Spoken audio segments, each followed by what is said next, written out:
بسم اللہ الرحمن الرحیم۔ رسول اللہ صلی اللہ علیہ وآلہ وسلم نے ارشاد فرمایا، اللہ جس کے ساتھ خیر و بھلائی کرنا چاہتا ہے اسے بیماری، تکلیف اور دیگر مصیبتوں میں مبتلا کر دیتا ہے۔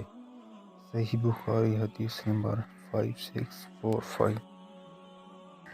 رسول اللہ صلی اللہ علیہ وآلہ وسلم نے ارشاد فرمایا، بہت بڑا جہاد یہ ہے کہ انصاف کی بات ظالم بادشاہ کے روبرو کہہ دی جائے۔ رسول اللہ صلی اللہ علیہ وآلہ وسلم نے ارشاد فرمایا، سب سے پہلے جو چیز انسان کے ترازو اعمال میں رکھی جائے گی وہ انسان کا وہ خرچ ہوگا جو اس نے اپنے گھر والوں پر کیا ہوگا۔